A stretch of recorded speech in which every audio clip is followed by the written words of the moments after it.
ತುಲಾರಾಶಿ. ತುಲಾರಾಶಿಯವರಿಗೆ ಕರ್ಮಸ್ಥಾನಾಧಿಪತಿಯಾದಂಥ ಚಂದ್ರ ಇವತ್ತು ನಿಮಗೆ ಸುಖ ಸ್ಥಾನದಲ್ಲಿರತಕ್ಕಂಥದ್ದು. ಕೆಲಸದಲ್ಲಿ ವಿಪರೀತವಾದಂಥ ಒಂದು ನಿಮಗೆ ಸಮಾಧಾನ, ತೃಪ್ತಿ ಎಲ್ಲವೂ ಸಿಗತಕ್ಕಂಥದ್ದು. ವರ್ಕ್ ಈಸ್ ವರ್ಷಿಪ್ ಅಂತ ಏನು ಹೇಳ್ತೀವಿ, ಆ ಪ್ರಕಾರ ಇವತ್ತು ನೀವು ದಿನವನ್ನು ಸಂಪೂರ್ಣವಾಗಿ ಕೆಲಸಕ್ಕೋಸ್ಕರ ನೀವು ಮುಡುಪಾಗಿಡ್ತಕ್ಕಂಥ ಒಂದು ದಿವಸವಾಗಿರುತ್ತೆ. ನೀವು ಎಷ್ಟು ಪ್ರಯತ್ನಗಳನ್ನು ಹಾಕ್ತೀರಾ ಅಷ್ಟೇ ಫಲಿತಾಂಶಗಳನ್ನು ಮುಂದೆ ಬರತಕ್ಕಂಥ ದಿವಸಗಳಲ್ಲಿ ಪಡ್ಕೊಳ್ತೀರಾ. ಶುಭವಾಗಿದೆ, ಏನೂ ತೊಂದರೆ ಇಲ್ಲ. ವೃಶ್ಚಿಕ ರಾಶಿ. ವೃಶ್ಚಿಕ ರಾಶಿಯವರಿಗೆ ಭಾಗ್ಯಾಧಿಪತಿ ಆಗಿರತಕ್ಕಂಥ ಚಂದ್ರ ತೃತೀಯದಲ್ಲಿರ್ತಕ್ಕಂಥದ್ದು. 10ನೇ ಮನೆಯಲ್ಲಿ ಕುಜ ಮತ್ತು ಕೇತು ಇಬ್ಬರು ಇರತಕ್ಕಂಥದ್ದು. ಎಷ್ಟೇ ಜನ ಎಷ್ಟೇ ಪ್ರಶ್ನೆಗಳನ್ನು ಮಾಡಲಿ, ಎಷ್ಟೇ ನಿಮ್ಮ ಮೇಲೆ ಬೆರಳೆತ್ತಿ ತೋರಿಸಲಿ, ಅದೆಲ್ಲದಕ್ಕೂ ಸಹ ನೀವು ಉತ್ತರವನ್ನು ಇವತ್ತು ಸರಿಯಾಗಿ ನೀವು ನಿಮ್ಮ ಕೆಲಸದ ಮೂಲಕ ಕೊಡ್ತಕ್ಕಂಥದ್ದು ಮತ್ತು ನಿಮ್ಮ ಅಂಕಿ ಅಂಶಗಳ ಮುಖಾಂತರ ನೀವು ಕೊಡ್ತಕ್ಕಂಥದ್ದು ವಿಶೇಷವಾಗಿ ಕಾಣಿಸ್ತಾ ಇದೆ. ಯಾವುದೇ ಕಾರಣಕ್ಕೂ ಇವತ್ತು ಎದೆಗುಂದಬೇಡಿ, ಇವತ್ತು ನಿರುತ್ಸಾಹಿತರಾಗಬೇಡಿ. ಯಾರು ಏನೇ ಪ್ರಶ್ನೆ ಮಾಡಿದ್ರು ಅಷ್ಟೇ ನಿಮ್ಮ ಎಬಿಲಿಟಿ ಏನಿದೆ ಅನ್ನೋದು ನೀವು ತೋರಿಸಿ ಪ್ರೂವ್ ಮಾಡಿ ಖಂಡಿತವಾಗ್ಲೂ ಸಕ್ಸಸ್ ಆಗುತ್ತೆ. ಧನುರ್ರಾಶಿ. ಧನುರ್ರಾಶಿಯವರಿಗೆ ಇವತ್ತು ಅಷ್ಟಮಾಧಿಪತಿ ಆಗಿರ್ತಕ್ಕಂಥ ಚಂದ್ರ ದ್ವಿತೀಯದಲ್ಲಿರ್ತಕ್ಕಂಥದ್ದು. ಕೆಲವೊಂದು ಬೇಡದೇ ಇರತಕ್ಕಂಥ ವಿಚಾರಗಳಲ್ಲಿ ಇವತ್ತು ಸಿಕ್ಕಾಕೊಡ್ತಕ್ಕಂಥ ಸಾಧ್ಯತೆ ಕಾಣಿಸ್ತಾ ಇದೆ. ಇವತ್ತು ಯಾರ್ದೋ ಸಮಸ್ಯೆಗಳನ್ನು ನಿವಾರಣೆ ಮಾಡೋದಕ್ಕೋಸ್ಕರ, ಇನ್ಯಾರ್ದೋ ಪ್ರಾಬ್ಲಮ್ಗೋಸ್ಕರ ನೀವು ಹೆಗಲು ಕೊಡೋದಕ್ಕೋಸ್ಕರ ಹೋಗಿ ನೀವು ಸಿಕ್ಕಾಕೊಡ್ತಕ್ಕಂಥ ಸಾಧ್ಯತೆ, ನಿಮ್ಮ ಕಷ್ಟಾರ್ಜಿತವಾದಂಥ ಹಣವನ್ನು ಕಳ್ಕೊಳ್ತಕ್ಕಂಥ ಸಾಧ್ಯತೆ ಗೋಚರವಾಗ್ತಾ ಇದೆ. ಈ ವಿಚಾರದಲ್ಲಿ ಸ್ವಲ್ಪ ಎಚ್ಚರಿಕೆಯಿಂದ ಇರಬೇಕಾಗುತ್ತೆ. ಮಕರ ರಾಶಿ. ಮಕರ ರಾಶಿಯವರಿಗೆ ರಾಶಿಯಲ್ಲೇ ಇರತಕ್ಕಂಥ ಸಪ್ತಮಾಧಿಪತಿ ಆದಂಥ ಚಂದ್ರ ವಿಶೇಷವಾಗಿ ನಿಮ್ಮ ಪೊಟೆನ್ಷಿಯಲ್ ಏನು ಅನ್ನೋದು ನೀವು ಅರ್ಥ ಮಾಡ್ಕೊಳ್ತಕ್ಕಂಥ ದಿವಸ ಆಗುತ್ತೆ.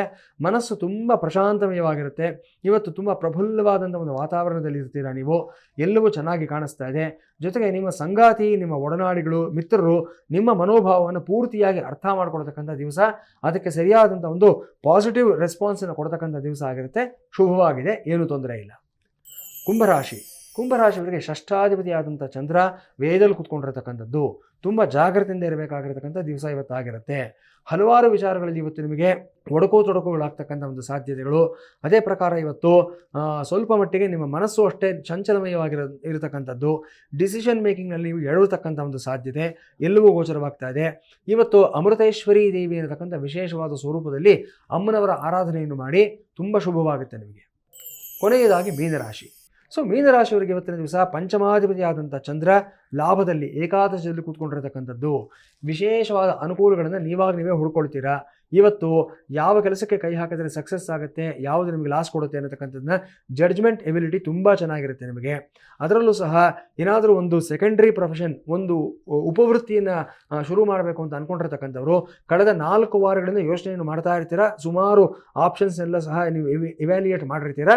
ಇವತ್ತು ಒಂದು ಫೈನಲಿ ಒಂದು 2 ಆಪ್ಷನ್ಸ್ ಝೀರೋ ಇನ್ ಮಾಡ್ಕೊಂಡಿರ್ತೀರಾ. ಆ ಎರಡೂ ಸಹ ನಿಮಗೆ ಸಕ್ಸಸ್ಸನ್ನು ಕೊಡ್ತಕ್ಕಂಥದ್ದಾಗಿರುತ್ತೆ.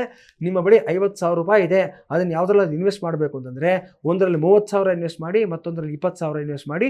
ಎರಡೂ ಪ್ರೊಫೆಷನ್ಗಳಿಗೆ ಕೈ ಹಾಕಿ, ಎರಡೂ ಸಕ್ಸಸ್ ಆಗುತ್ತೆ, ಶುಭವಾಗುತ್ತೆ.